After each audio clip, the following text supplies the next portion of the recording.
You're always bloated no matter what you eat, it seems. Or you have chronic migraines, you don't remember the last time where you really didn't go a day without a headache. Or, typically with traditional medicine, they're running labs that are really baseline and almost don't tell you when things are wrong until it's too late. Like when you rebalance your hormones, rebalance your gut, and nourish your body, all of that stuff takes care of itself.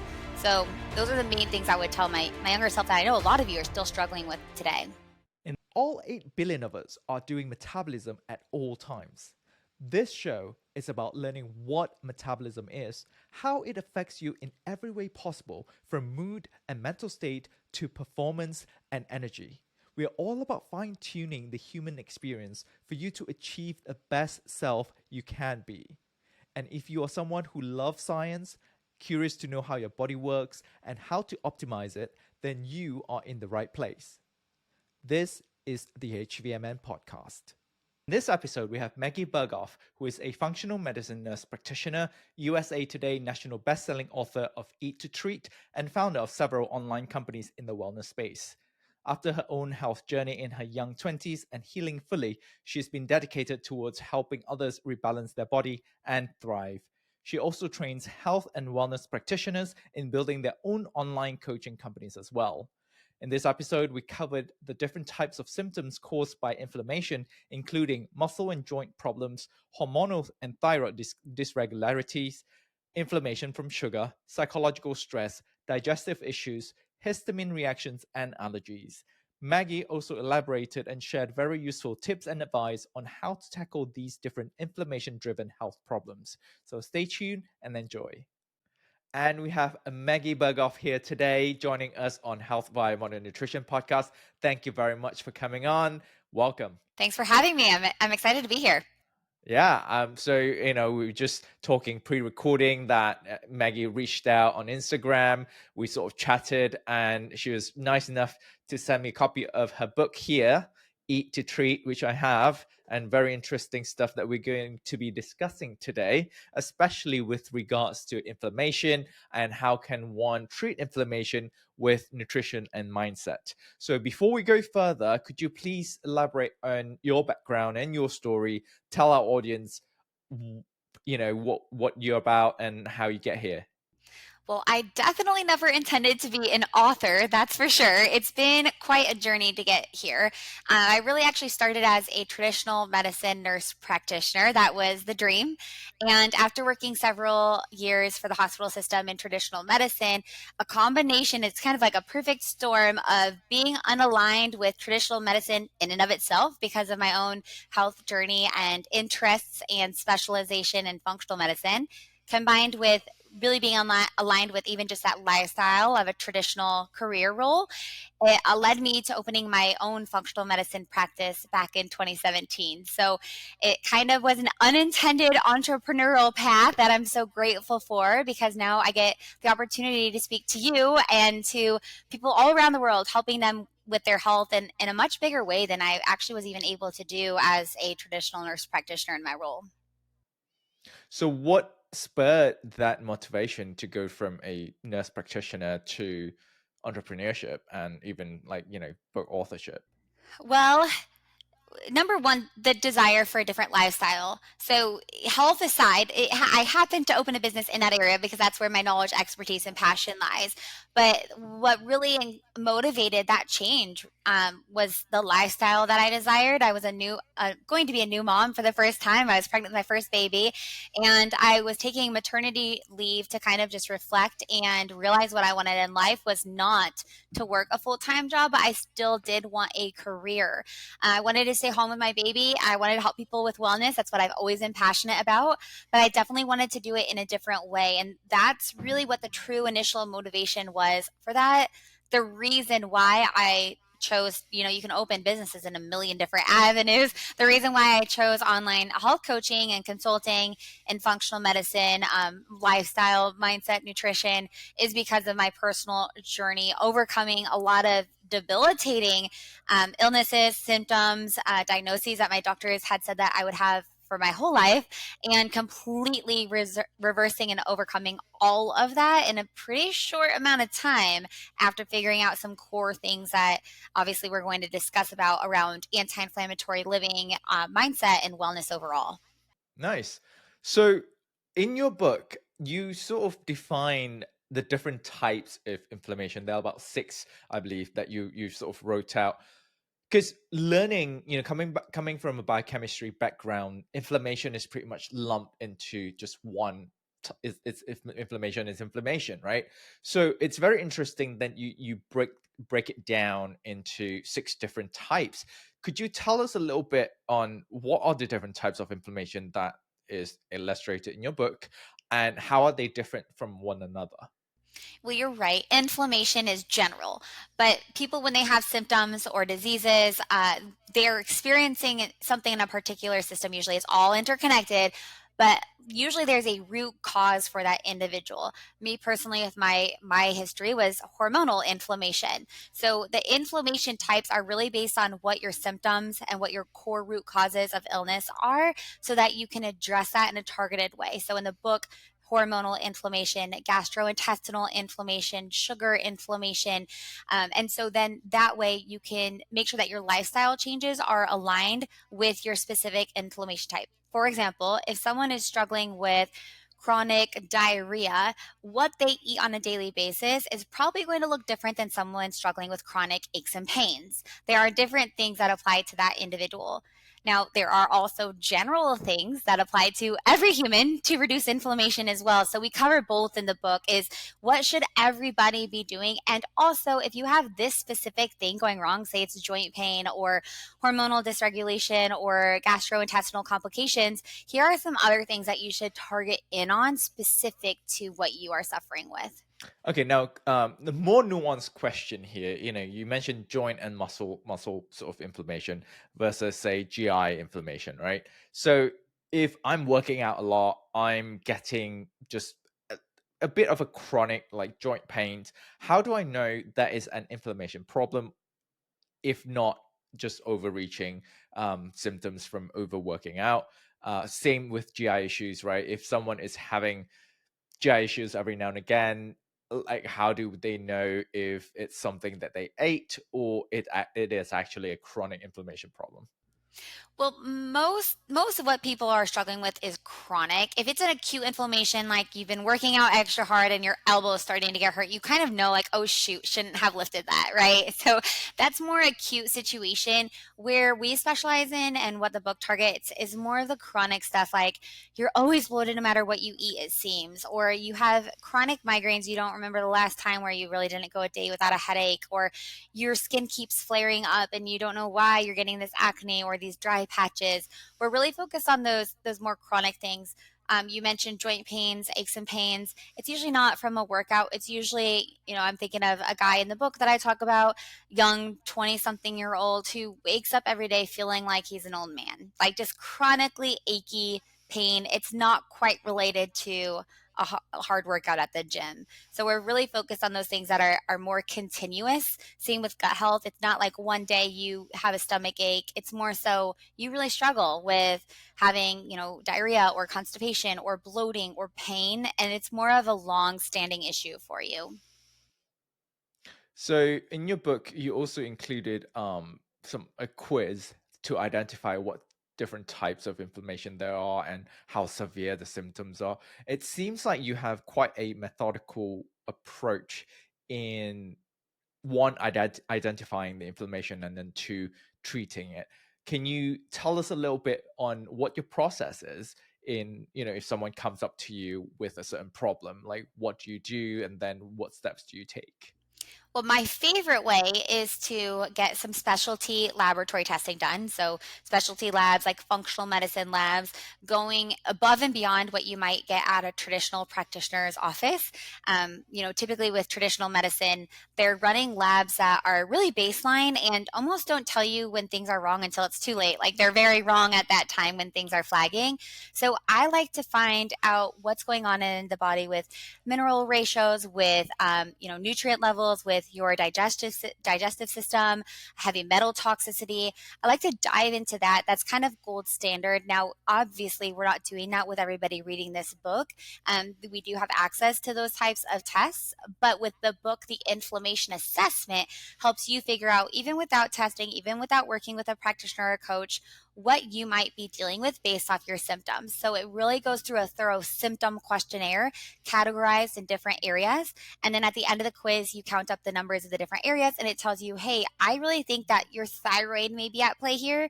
Here are some next steps you may want to consider.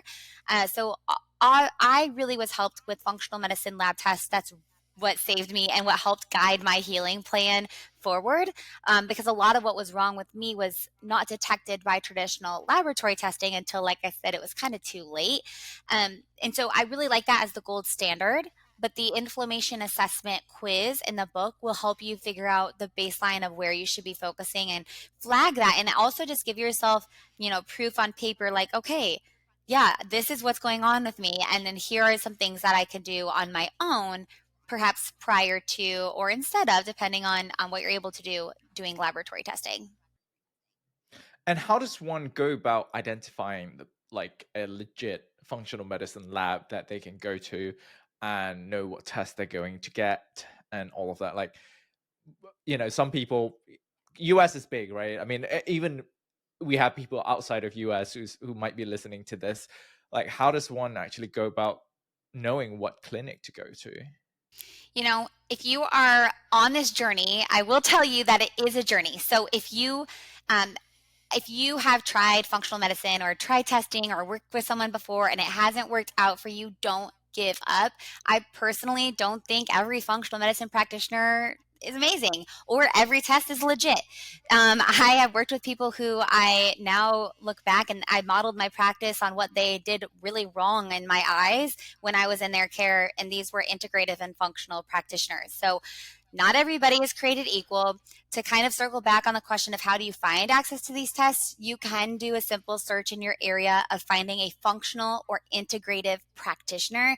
They are probably the ones who will run these tests. Like I said, don't give up if you have a poor experience the first time. Look for someone who's really caring for you, who does not give one size fits all plans, but instead truly works with you to rebalance your body. And then also nowadays, you can get access to a lot of the same tests that I would run for a private client online. There are a lot of third party companies where anybody can go order their own tests from, and they're legit. These are tests that I used to order that were only available to practitioners. They're now available to everyone. So even like on our website, we have access to lab tests. You can go on and order what you want. Boom, so it shows up at your door, and the lab company will give you a review based on your lab results. Is it the exact same as working 6 months one-on-one with a coach? No. But is it really awesome? Yes. I would definitely have done that when I was starting off to take control of my own health, figure out what was going on my labs and review that on my own. It would have been a really great resource for me. So either finding a functional medicine or integrative practitioner in your area or online. There are lots of coaches, consultants who do more telehealth online programs, or ordering your own tests and really kind of diving into your own health as a part of your story. In fact, that's what led me to doing what I'm doing now. I actually enrolled in a functional medicine school. You don't have to do that. It was like a 2-year program. I enrolled only to heal my own body. I had no agenda to help other people at this point or to open my own company at this point at all. I was taking notes every day on my own health and just trying to figure out like tips to heal my own body. And so that's what ordering your own lab tests, I view like that's very powerful for somebody like me who has the dedication to take control of your own health in that way. So that's very interesting. Would you mind sharing with us, like, what sort of problems that you went through with your journey, and what did you do with it, and all that? We always love a little, personal story. I think that relates to people and let people know your perspective as well. Yes. Well, let me tell you, it was horrible. I was in my young 20s and I was experiencing all sorts of complications, mostly bloating. The ones I cared about most were severe bloating. I always said I looked like I was pregnant all the time, no matter what I ate, no matter how healthy I was.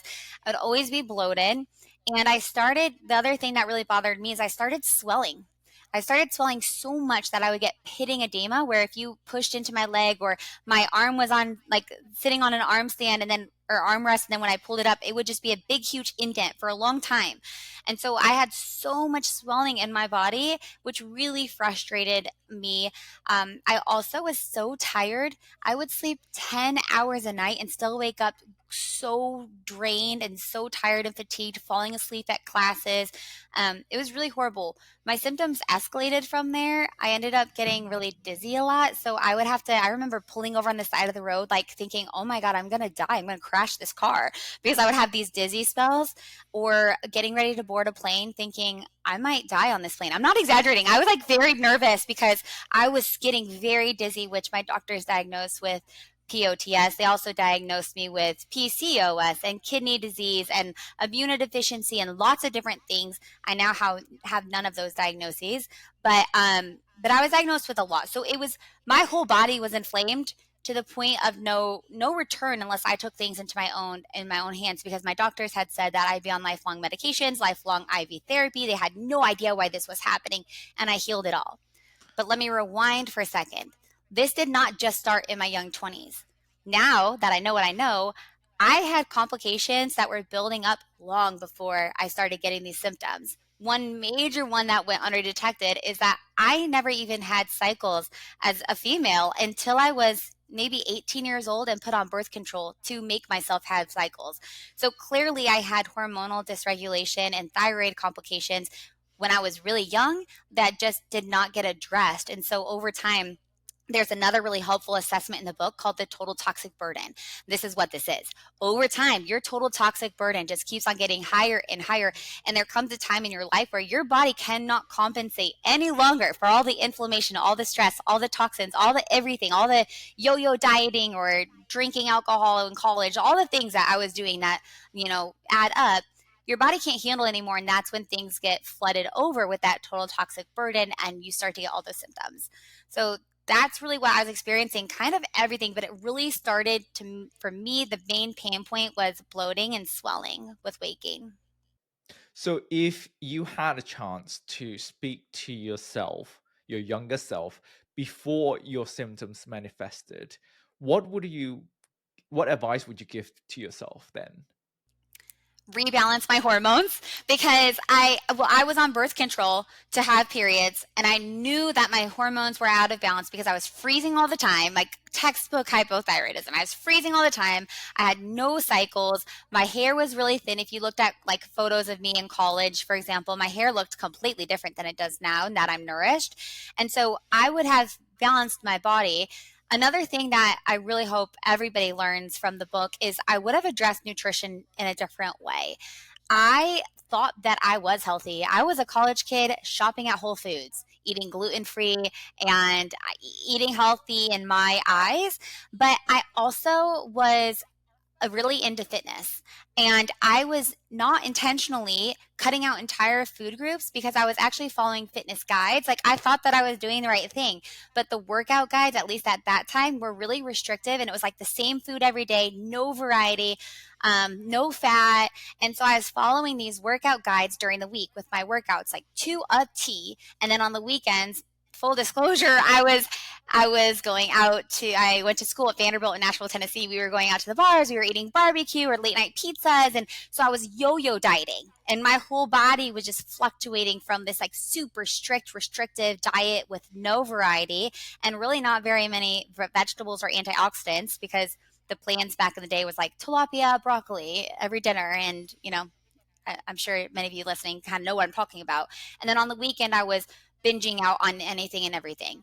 And so I wish that I hadn't done that, of course, but I was fearful. I wanted to be fit and thin versus healthy. And now all I focus on and all I have my clients focus on is nourishing your body and being healthy. And then the weight takes care of itself and you feel amazing versus feeling tired or drained, or like you have to work so hard to achieve this goal. When you rebalance your hormones, rebalance your gut, and nourish your body, all of that stuff takes care of itself. So those are the main things I would tell my younger self that I know a lot of you are still struggling with today. Yeah, for sure. And I think there is a thin balance between the old school saying of like no pain no gain. Whenever you talk about working out and getting fit, you have to almost go through a period of painfulness, a period of suffering before you get the results. But then there is also that level of balance that requires you to let your body recover, and also listening to your body as well. And you mentioned something very interesting that I've always talked about. I've made a couple of contents around excluding a whole food group from your diet. I want to hear your thoughts around that. You sort of covered a little bit on that, like specifically for people who are excluding carbs, excluding, vegetables, or excluding meat altogether. What are your thoughts on that? Well, I would ask that person, do they feel amazing? Because likely no. They typically don't feel their best. They're still struggling with their health. They're still trying to combat certain symptoms. They maybe are anxious and stressed about their food choices, and they're not enjoying life. And so most people who I see who are doing that, they feel that way. I feel that having a well-rounded, varied and diverse diet is best. And having a more flexible approach to things too. You can reduce your meat consumption. I mean, unless you're like truly vegan because of such and such reason, you can really greatly reduce your meat consumption and still really enjoy red meat here and there, and it's actually very beneficial for your body perhaps. Same with like carbs. Yes, you don't want to be eating a standard American diet and have pasta, pizza, and breads for every meal, but carbs are good for you. Like, you should have carbs in your diet. It's just a matter of the quantity, the quality, and your balance around it all. That's a great answer. And I often tell people is that unless you are doing it for therapeutic reasons, meaning you have certain intolerance, certain allergies, certain um, diseases or symptoms that you have to exclude certain food groups, there is no reason to exclude one food group for a long term period of time. And another thing I notice observationally is that when people post about carnivore diet, for example, I'm just taking that as an example here. Um, most people say they feel great after they switch to carnivore diet, right? And a lot of people, if I watch a carnivore diet YouTube, for example, and look at the comments, about 99% of the comments that says or agrees with carnivore diet, they all said, I feel better after I swap to carnivore diet, after I have come across XYZ symptoms. So they already had problems to begin with, and then they switched to carnivore diet to almost fix that problem, and then they feel better. I have not seen anyone, healthy person, no symptoms, switch on to carnivore diet and say, I feel better, because they don't have a problem to fix. So I think that is a very important point. Same thing with veganism or vegetarian. Like, they swap over and they're like, oh, I feel great. And most people, they don't realize all the notion is really based on their personal experience, and that's totally valid. But then they become these hardcore fans, and they would attack anyone who would disagree with them and say otherwise. Yeah, I mean, do what's best for you. And honestly, there's a lot of things that can work. There are a lot of things that might make you feel your best. And if you love it and it feels amazing to you, and it's fulfilling for you and it's intuitive for you, and your labs are looking great, amazing. You found your magical thing. There's not one specific thing that is set for everybody. So I would urge you from, feeling better from something and then being like, every single person has to do this and everything else is the worst, right? Because it really is that there are a lot of things that may work for different people. And different people have different problems. Different people have different lifestyles. They live in different locations. They have different stressors during the day. They have different work schedules. And so what works for you may not work for others. And you brought up a good point too about, I said the quality matters and the quantity, but also the duration. So there are, for example, in the book, I do say, like, if you are really inflamed and you're suffering from a lot of this stuff, it's probably going to be beneficial for you to reduce or even eliminate grains, dairy, and sugar. Now, so that seems kind of like counterintuitive to what I just said, but the difference is that for a period of time, simply to reduce inflammation, grains, for example, that's a whole food group. I just said don't take out whole food groups, and now I'm telling you it might be helpful. But the difference is that with many people who are struggling with symptoms and chronic inflammation, like what I talk about a lot when I specialize in, grains are pretty hard to digest for the body. So if you're chronically inflamed already, your body's already like E on energy and struggling to even do basic functions like get you through the day without having to fall asleep, you're probably not going to feel very good digesting grains, even a gluten-free grain like gluten-free brown rice. It's probably not going to be most beneficial for you. So for a period of time, taking that out as you rebalance your hormones, as you fix your gut, as you heal your body, then reintroducing it again. So it's not like a forever and ever thing, but there are some situations where I do think it's beneficial to reduce or maybe even eliminate certain things from your diet for a specific reason. Exactly. And you're modifying your diet and your nutrition in order to have a quick fix of a chronic problem so that it can function normally, so that you can have a balanced meal again, rather than piling on more stresses onto your system.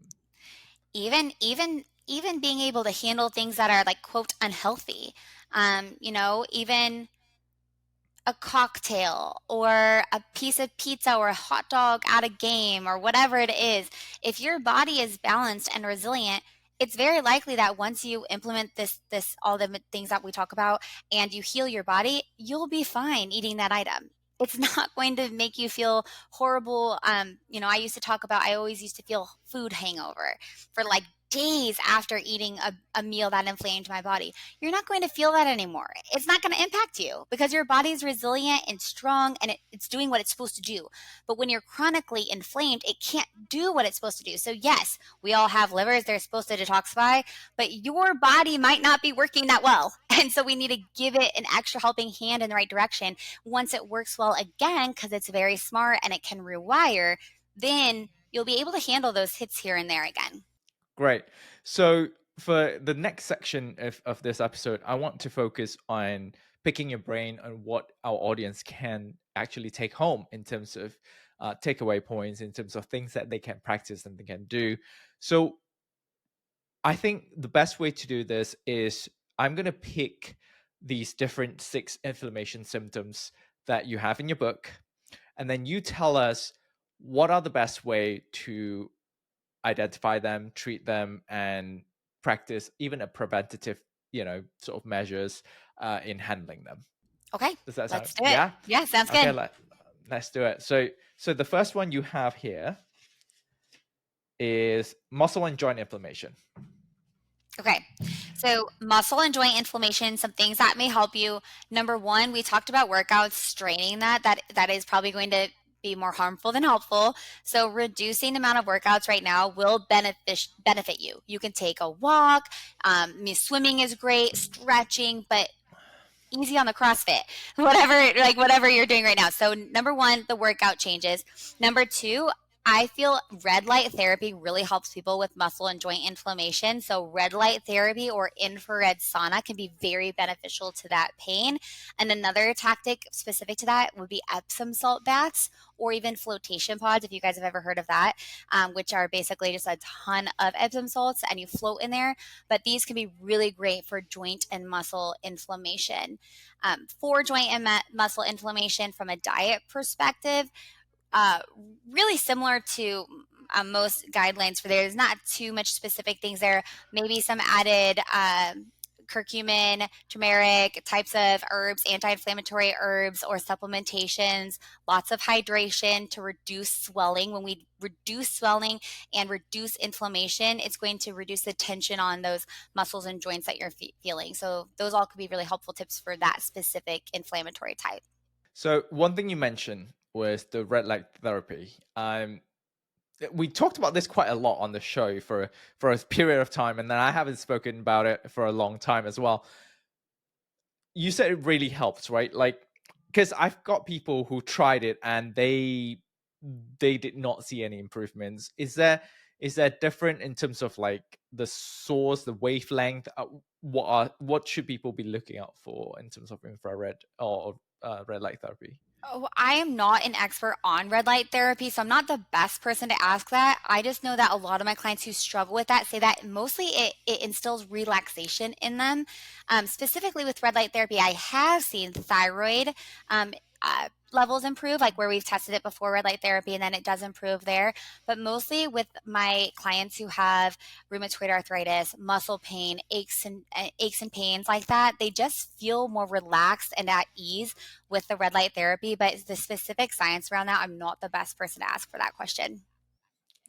Fair enough. Next one is hormonal and thyroid inflammation, and I think a lot of people um, can relate to these symptoms, but at the same time, they wouldn't think that it's hormonal and thyroid imbalance. I think that's one thing I noticed by observing a lot of people going through, you know, fatigue syndrome and all of these. Most of the time, it's hormonal imbalance, but the traditional healthcare system doesn't go straight to that. They'll often look at, maybe it's a viral infection, maybe it's something else, or just being overweight, stuff like that. Yeah. I mean, I had hormonal and thyroid imbalance. That was my inflammation type, my core inflammation type, and my doctors told me I was normal. So when I went to the doctors with all of these symptoms that I'm going to tell you about in the book, and you're check marking it, you might actually check mark that and be like, oh my gosh, I have hormonal dysregulation. You go to your doctor, you get your labs taken, and they tell you you're normal. That's what happened to me for a long time until finally things got so bad. And then typically, like my doctors and probably yours will just give you a pill to help with your symptoms, like, oh, take this for your bloating, oh, take this for your hair growth, oh, take this for your migraines, or take this for your energy, whatever it is. So for this specific type, I do think that the labs, the detailed labs into thyroid and hormones and nutrient levels would really, really help. But specifically, if you do know that you have hormonal complications, one thing that really helps is fat. Depending on, I guess it depends on the person, but making sure that you do have high quality fats in your diets is going to be really helpful for rebalancing hormones. And then, of course, the same anti-inflammatory food, reducing grains for the thyroid, reducing gluten, especially if there's an autoimmune component to this. Reducing or eliminating gluten will help these. For thyroid, also for the workout component of it, I feel as if most of our clients feel way better if they do not work out in the morning, because when you have thyroid imbalance or hormone imbalance, usually you're waking up already like on E. Your body's already stressed enough, and it has no more energy to do anything. And so if you go straight to a workout right in the morning, especially if you're fasted in a workout and you're causing more stress on your body, it's typically going to cause more hormone problems, which then maybe makes you gain more weight or be more frustrated that you're not getting results. So then you try to work out harder, and then it's like this endless cycle in the wrong direction. And so I would urge you to wake up, eat, nourish your body, and then activity kind of later in the daytime. And just for clarification as well, when Maggie said, good quality fats is important for hormonal balance, it's because majority of hormones are being synthesized using the fats that we eat, all the fats that are in our bodies as well. So just to clarify on the science on that one. That's why we've got you here, Lat. You're the best at all of the science and the background and everything. Yeah, it is. And then also, I guess one thing on that is that your gut needs to be functioning fully for hormone balance as well. So it's connected, although that's a separate inflammatory type. We'll talk about that later, when that type comes up. But it is important. Those are really closely connected. Yep. Next one is inflammation from sugar. I think this one is probably the most common out of all. The overconsumption of sugar. Overconsumption of sugar.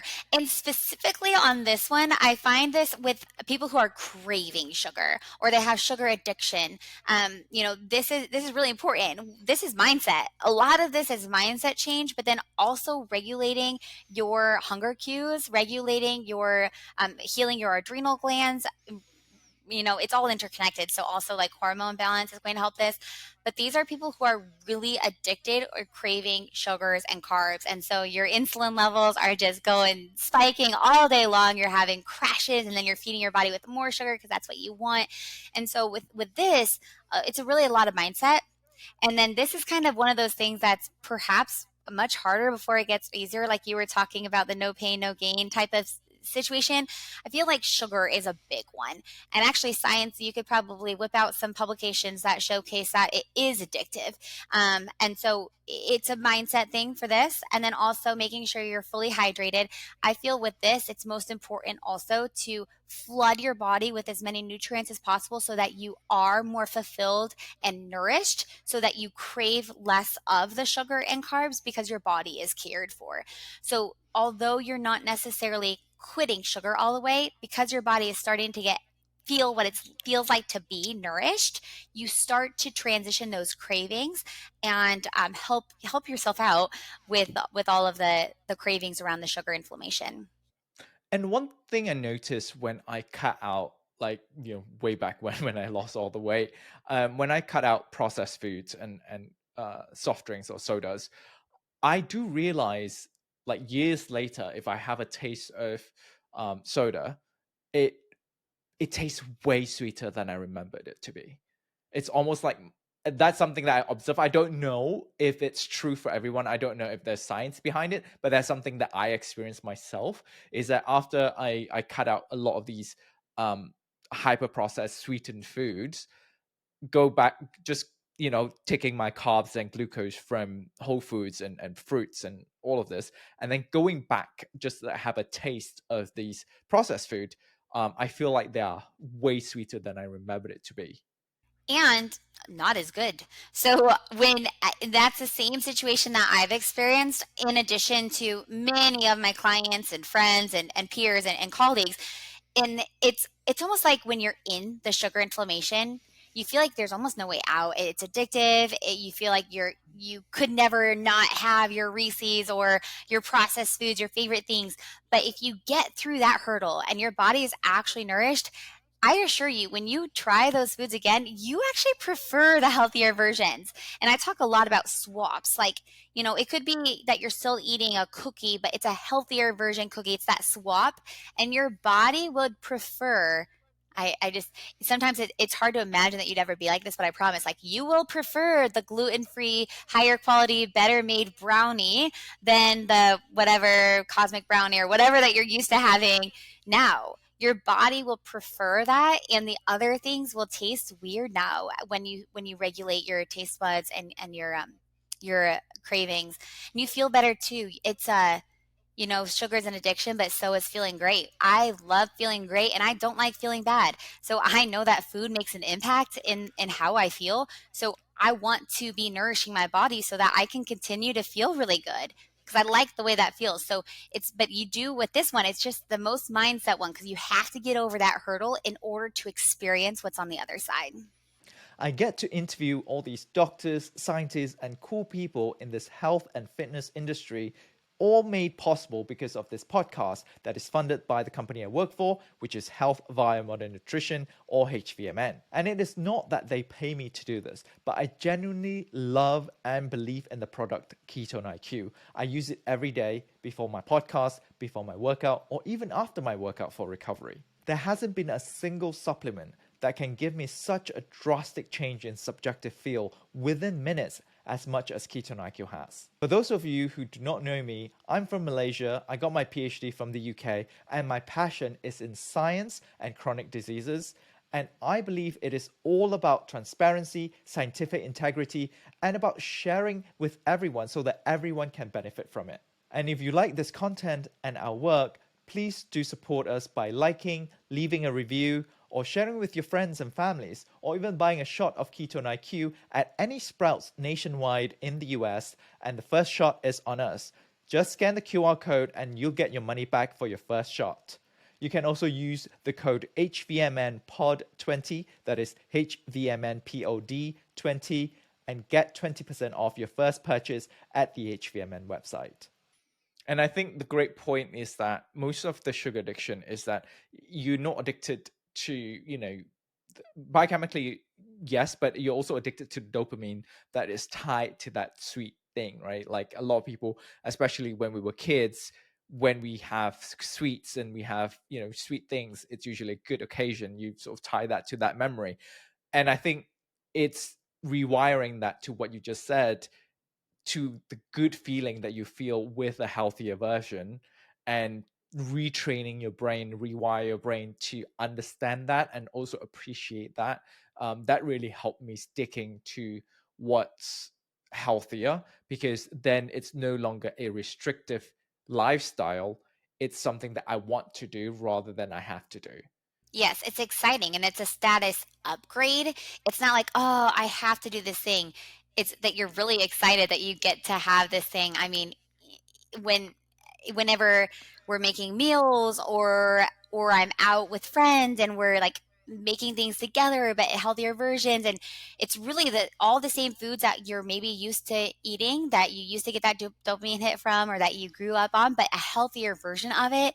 And it's a whole different thing. So I like that. Yeah, attaching a new meaning and feeling toward the foods that you're eating.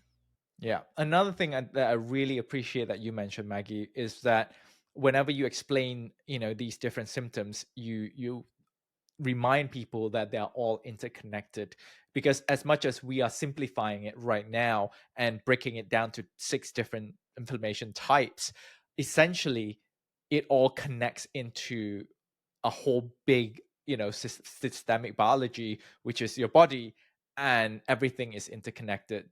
Because if you think about it, if you have inflammation within your body, if you have a buildup of oxidative damage, say reactive oxygen species, it's impossible for it to just affect your gut or just your brain or just your muscles. It will affect your body as a whole, but some parts of your body will probably break down first and not able to compensate with that sort of insult, and then that will be the first symptom that comes up. And if you let that go on and accumulate more damage, then the other parts of your body would then also show these symptoms. So while we are breaking it down and making it easier to understand, do know that whatever you do in terms of healthy lifestyle and nutrition, you're not merely just fixing that one problem. You are possibly fixing a myriad of future problems that you may have if you don't do anything.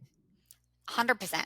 You're fixing everything because you're right. If you are eating a standard American diet or you're doing a bunch of things that are toxic for your body, it doesn't just only pinpoint that one little thing. So, whether you know it or not, maybe you're only experiencing gut issues right now.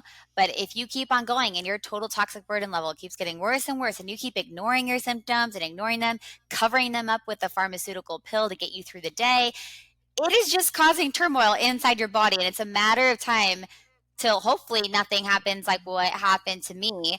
But that's why when I was explaining my story, it was kind of like everything. Oh, dizzy and headaches and swelling and blow. It was everything because I waited so long to address this. And I didn't even share this, but eventually I actually even had a mini stroke when I was 24 years old. Because at the end of the day, there's only so much your body can handle. And so if you just keep ignoring and keep on doing the things that are causing inflammation, it will crash or cause cancer or have a mini stroke or a whole stroke or heart attack or whatever it is for you. So, the really cool thing about that is that by doing even just a few anti inflammatory things in your lifestyle, it could be lifestyle habits, it could be mindset changes, stress reduction, it could be food related, even just a few changes impacts everything, and you're benefiting your whole body at once, and you don't really have to try so hard to even heal, because when you're fueling your body with what it needs, it's going to heal itself. It's way smarter than anything that we're even talking about, right? Your body knows best. So it just needs that helping hand, and it will take care of whatever imbalances you have going on. And the way I see it as well, in a more realistic point of view, I always picture a scale for myself, at least in my life, right? I picture a scale. One is the unhealthy lifestyle or unhealthy habits, and then the other one side it will be the healthy habits. As long as I can achieve a net positive on the healthy habits, then that's fine. Because let's face it, none of us are perfect, right? We ideally, yes, we will eat the most perfectly nutritious food. We'll, work out and have the most perfect personalized workout, and have the best sleeping habits and meditate and all of that. But we're not. Wait, let's face it, that's the reality. We can't be like that at all times. So what I always think about is that the scale is like, okay, today what have I done that is not very good for my health? Say I ate out and I may not have the healthiest of meals. Maybe they have a higher amount of seed oil or food additives. but then okay, I worked out better, I sleep better, I sleep earlier in terms of like making sure I sleep on the consistent timing, and I'm well hydrated. So I'm looking at an equation here. Is that a good way to look at it? Yes, yes. And I just want you all to know I am not perfect. I think I emailed you at a pretty late hour last night, right, Lat? So, Yes, you did. yes. And so I don't have it all perfect together, but what's really cool is that I do feel amazing because I have done the work to rebalance my body. So I think it depends on where you are in your health journey. When I was back and I was so struggling, like in bed, could hardly manage through the day, then it is more serious for me to be pretty strict on things. I quit alcohol. I was eating in only, like not at restaurants. I was trying to sleep as much as I could, right? I was doing a lot of things as great as I could for a period of time because I knew that if I can just focus on this for 6 months, I'm going to be such a better in a better place. And so, in that situation, yes. In the situation where I'm at now, where things are balanced, my labs are normal, I feel phenomenal. You can, like I said, handle those hits. And I do the same thing. I kind of balance it. I'm like, oh shoot, did not sleep well last night, stayed up a little too late, catching up on some stuff after the kids went to bed. Real life. I'm gonna make sure that I'm nourishing my body extra. I'm gonna drink enough hydration, maybe do some lemon water, green juices, extra stuff, to make sure that instead of continuing to like go down, down, down, down, down, and then end up in a crash, I'm balancing it. So same thing. And for me personally, I have I do not have an ideal lifestyle right now. Full disclosure. I've got 3 young babies. I'm running multiple companies. We travel a lot to different time zones. My lifestyle's not perfect right now, but the things that I can control in this kind of chaotic, perhaps time of modern living and parenting, the things I can control, I do. So I can control what I'm eating for the most part. And I love that. I genuinely enjoy that. I can control the toxins in my home, what candles I'm burning, the air I'm breathing, the water I'm drinking. I can control the toxins I put on my face. Like clearly, I'm wearing makeup right now, but it's all clean, non toxic makeup. Same with like hair products. This is girly stuff, but everything that I put on my body is natural, clean, non toxic. And so those are the things I control, and that's what keeps me healthy. And even despite the unhealthy things. Yeah, exactly. I think people need reminding that even professionals, even doctors, nurses, health coaches are people too, right? They have their own stresses, they have their own challenges in life that, yes, they would pitch or they would talk about what are the ideal lifestyles that people should follow in order to reduce inflammation, in order to live healthier, in order to live longer. But at the end of the day, always remember that the person at the other side of the screen is also a human. So as soon as like you do something that is not according to what you say, people just hop on it. People would jump on you, and most of the time when people do that online, and they'll say like, "Oh, stop telling us what not to eat. Let us live our lives." I'm like, I'm not telling you what not to eat because ultimately, even if I tell you, you know very well that you won't follow anyway. You'll do what you want to do ultimately. But I want you to live your healthy life and your happy life. Like, go do you and be the happiest person on earth, and I'll be happy for you. Yeah, and be equipped with the tools to feel well. So it's not about being perfect because it's impossible. I mean, I have young kids. They're up at night. So even if I have the perfect routine, I'm not going to get my perfect slumber of sleep, right? So for me, I talked about sleep a couple times. Like that's my biggest pain point right now is like the sleep aspect. But I've got big, young toddlers and stuff, right? So it's not always perfect. And and And I think that ties in very well. yeah, yeah. So yeah, so don't compare yourself also. Don't compare yourself to somebody on social media who you think does have everything perfectly together and then think that you can't achieve those goals because you could never do it that perfect because likely they don't. But again, you just have to know where you are on that inflammation spectrum because there might be a situation where you should buckle down and get disciplined and really hone in on some health habits to heal your body and then maintaining is a different story. Yeah, I was saying like the sleep is very well tied into the next inflammation, which is psychological stress. And let's talk about psychological stress. Really, for me, this is mostly mental stress. So people who are worried all the time, anxious all the time, stressed all the time, getting overwhelmed by things, indecisiveness, I think causes a ton of psychological stress. So even little things like every little decision you're indecisive on, that causes mental inflammation. And so for this, there's a lot, obviously, like mindset works, meditation, getting outdoors, um, revamping your schedule. Sometimes with clients, I'll just look at their schedule and be like, all right, let's fix this. And like kind of helping to navigate their day and their schedule in a different way that causes less stress.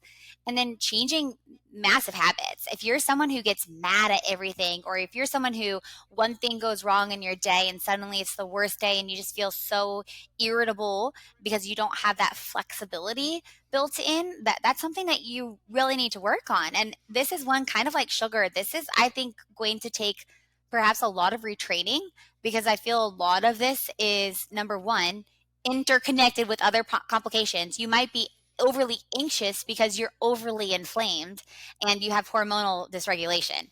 So like until you start to get better and start to heal, it's going to be a journey. It's not going to just be overnight where you fix psychological inflammation, but it's definitely real. One easy, fast thing that you can do, I feel, is making decisions better. This is something I personally struggled with. I was a very indecisive person. Like I would stress out about the silliest little things, and it causes your body to be in a sympathetic nervous system, like that fight or flight freak out state. So making decisions better and recognizing that whatever you're deciding is probably not that big of a deal, and just make a decision and go with it. And then managing your stress levels, flexibility. Like I said, if you're inflexible at any little inconvenience and it stresses you out and it ruins your whole day, you're going to get sick. You're going to feel pretty poorly. So, taking a step back in those situations where typically it would derail you or cause you to feel irritable, and really thinking to yourself, like, is this that big of a deal? How can I address this in a different way? Yes, this situation is not great and I'm mad at this situation, or I don't like this situation, but by getting more stressed or anxious, or mad about it, that's only hurting myself, my own body. So how can I find a solution to, address this situation in a way that also doesn't make things even worse by causing my body more pain? So that's what I mean by psychological inflammation and stress. Yeah, and I'm sure also sleep and recovery would be part of it, because if you're too anxious and all of that, it will affect your sleep quality. It will affect your recovery. It will affect your fatigue levels, and then it carries on the next day. It piles on, accumulates, and you get sicker. It does. And probably the most stressful thing to hear as someone who's stressed out is someone who just says, "Well, just stress less." Because it's not that. It's not that. So I want you to learn the tools and strategies to activate your parasympathetic nervous system and deactivate your sympathetic. That's the first step. So your body can help yourself out to heal, and then reduce the inflammation. Because as your inflammation goes down, it's going to be easier for your body to react in a different way to situations that previously made you super stressed or anxious. So it's going to take time to rewire this, but it's definitely possible. But you need the tools. It's not just a matter of saying, I'm not going to stress anymore. You got to work toward this. You got to reduce the inflammation and rewire some pathways. So how do you switch that nervous system? There are lots of strategies. So actually, part two of the book is called "Create an Environment to Thrive in Anti-Inflammatory Living." This is big in there. It's how do we activate that calming parasympathetic nervous system? And what I want you to do is read the book and find out what aligns to you, because there are so many ways. And what works for me might not be relaxing to you. Maybe it's annoying to you. So some strategies that are helpful are meditation. Taking a nice walk outside in nature has definitely been shown to do that. I mentioned flotation pods earlier, so like flotation pods or Epsom salt baths, something relaxing. I love infrared saunas. It really relaxes my body and helps to activate that parasympathetic state. Um, Yoga. practices, stretching, deep breathing type of exercises. These are all things that can activate the parasympathetic system. And one of my favorite that's related to this specific inflammation type of the psychological stressors is one that you can do like in a couple minutes, even if you're in a crowded room, even if like you can't go do your yoga practice or take a walk in nature, is breathing. With breathing in through your nose, like no one even has to know you're doing this, but breathing in through your nose 5 times, holding it for 5 times, exhaling for 5 times, holding for 5 times, and repeat this maybe 5 times. Just repeat this as you go. You can be doing this when you're in traffic, if you're at a meeting, if you're feeling irritable with your kiddos, whatever it is, this will instantly activate that parasympathetic calming nervous system. There you go. I was just imagining if you're doing it at a meeting and you're like, hold on a second, I can't breathe right now. I need to hold on, hold on to this breath. But no one has to know you're doing it. Like, do it when you're not talking. Don't silence the room for your breathing. I mean, you could, I guess, maybe take a walk out. Say you have to use I mean, seriously, say you have to use the restroom. If you're the one talking, say you have to use the restroom. Go do it. Collect yourself and get back in that room. Do what you have to do. All right. The next inflammation is digestive. We've got two more. Digestive inflammation. Digestive inflammation, mostly people are noticing bloating, constipation, or diarrhea. Those are like the main things there. For this type of I really like testing for this because you might have a parasite or small intestinal bacterial overgrowth or some kind of thing that's going on in your gut that you might even need a pharmaceutical medication for. So, like, I really like to test and see what might be going on in your gut. And then also, things obviously, nutrition impacts this a lot. Sugar is going to make your digestive system worse. It's also going to feed the bad bacteria that may be overgrown in your gut lining. So, decreasing sugar. One thing with diarrhea, if diarrhea is your complication, a lot of times with diarrhea, people go to comfort foods to like feel better, like, your mac and cheese or your rolls or your cereals. But that's tricky because that actually makes the whole problem worse. So it's kind of like you're putting out the fire for that hot second right there, but then it's actually making things worse overall. So in the book, I give some strategies of those comfort foods that actually are healthier, like zucchini bread muffins, right? That's like a comforting food, but at least we're reducing inflammation. It's made with healthier ingredients, and you're able to heal your gut simultaneously while having those types of comforting foods. There's so many strategies depending on what you're after. With bloating, I love peppermint oil on the belly. I feel this is like an immediate win for people who are struggling with bloating.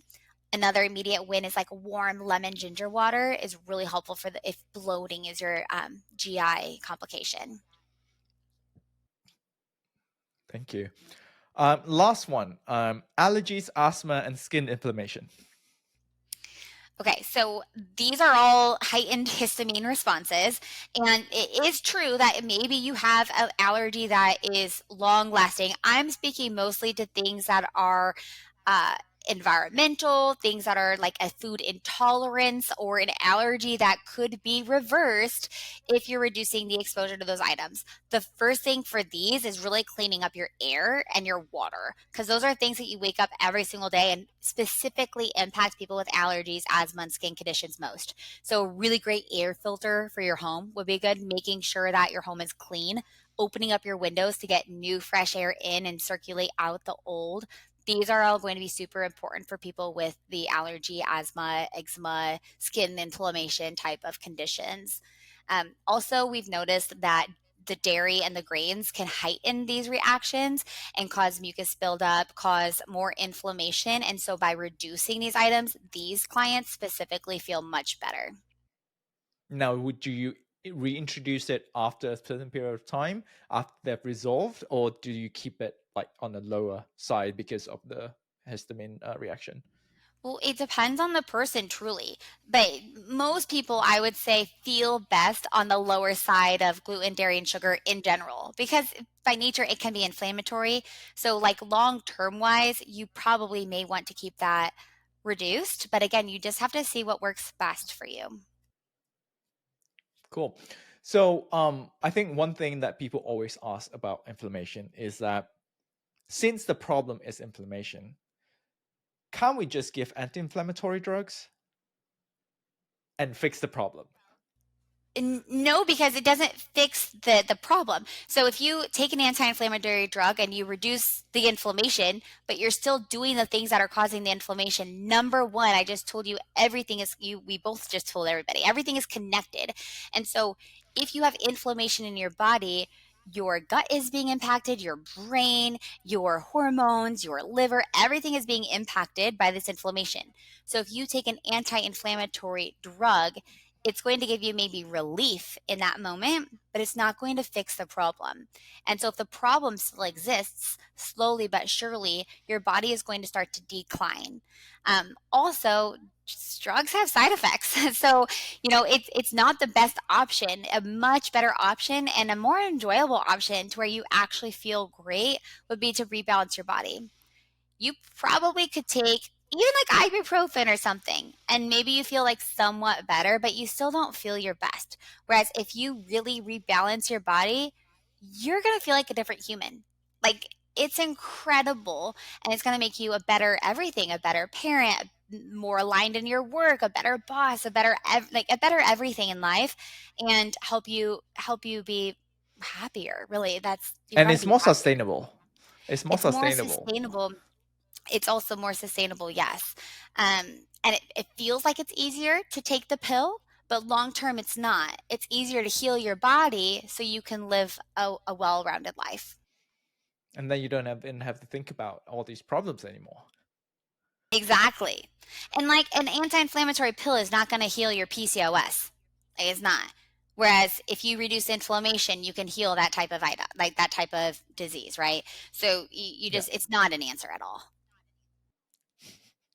Thanks for the clarification, because I think a lot of people who are not in the science, not in this area, they probably will be thinking, okay, if inflammation is the problem, why can't we just take a drug that reduces inflammation, right? Logically, that sounds, fine, but there are nuance to metabolism, inflammation, and our immune system is more complicated than people think. Yeah, it is. And then also, just so everybody knows, I'm not actually against the medication. So there may be purpose for you to take an anti-inflammatory medication or a hormone medication or whatever it is for your body in that time. It's just about for the right time, the right purpose, the right dosage, and then with a game plan to hopefully get off as you rebalance your body. So it's not like an all or nothing type of situation where you just have to focus on these lifestyle and nutrition and mindset aspects. You might need a medication. I shared about gut or hormonal imbalance. I was on medications when I was rebalancing my hormones. I needed that extra help as I got over the bridge to heal my body. So don't be ashamed or completely against that, in my opinion, at least. I think they serve a great purpose. They're just overused and misused. And so it's really important that you're equipped with the information we're talking about today so you can actually heal your body. No, that's absolutely true, because I see all of these as different tools in your toolbox, and the quest is essentially choosing the most optimal tool to use for your specific condition and specific situation. So, if drug plus lifestyle intervention are the way to go, then that's the way to go. There's no point in picking one or the other just based on principles and not based on the efficacy of the treatment. Exactly. And then you may be able to come off of your medications or the drugs as you rebalance your body. And maybe you're not. Maybe you take something, but you're at the proper dosage and you feel good. The big difference is how you feel too, because a medication might help your body in one instance, but like we talked about, there's probably other things going on. So yeah, maybe you're not bloated, but you still have migraines. You're still feeling irritable. You're still not sleeping well because you still have inflammation. So there's a difference Yeah. in actually rebalancing your body, and that's really going to go a long way for you. All right. One last question for you. What are the top three things that people should start doing to reduce inflammation? Should start doing. Okay, the first thing to reduce inflammation that you should start doing, I think, is the easiest win is to clean up your home. It's the place that you spend a lot of time and that you can control by cleaning up your home. I mean, thinking about doing an audit about the products that you use for cleaning your countertops, the things that you use in your shower, your personal hygiene items, your scents. Like, do you use wall scents or candles, things like that? First win. Get your home detoxified. Clean up your air, clean up your space. That's huge because then every single day when you wake up, your inflammation is lower automatically and you don't have to do any extra anything. It takes no effort, no discipline. It's just done. First, easy, easy win. The second thing is focus on anti inflammatory foods, but mainly just reducing the easy wins that you know are not great for your body, finding a healthier swap for that. I have seriously had clients swap their Starburst candy for organic fruit chew candy. These are swaps that will reduce inflammation. Like, they're still eating their candy, it still has sugar, but it's a way better option. So, what are you eating that you know is not the best, that there's probably a healthy swap for? Make that swap. It's a really easy win in the right direction. So, that's the second thing. And then the third thing for reducing inflammation, I would say, is work on your stress and mindset. It makes such a big difference. So, whatever it is that I don't want to just say stress less, but figure out whatever it is that you're overly stressed about or anxious or irritable or causes you, that psychological, mental anxiety, stress, whatever. Figure out why that is, what the core of that is, and what tools you can use. Try a variety of tools to use to help to overcome that and rewire that brain mechanism of why you feel that way or how you're reacting to situations, because that's going to help you significantly reduce inflammation and lead a healthier lifestyle. Thank you so much. Those are really good tips. Yeah, thank you. Um, and if our audience would like to find out more about you, your book, where can they find you? Well, the book is called Eat to Treat, and you can find that at eattotreat.com. You can also find lots of great resources there. We have free non toxic product recommendations and quizzes, laboratory testing, products, supplementations, lots of awesome things that you guys can have access to. So I would say eattotreat.com is the best place to head. And social media wise, if they want to follow you? Maggie_Berghoff is my social media account. There you go. So thank you so much for being here today, Maggie. It's been a pleasure and we've learned a lot. So thank you. You're welcome. Well, I hope to have impacted a lot of you guys and given you the inspiration you need to take charge of your wellness today.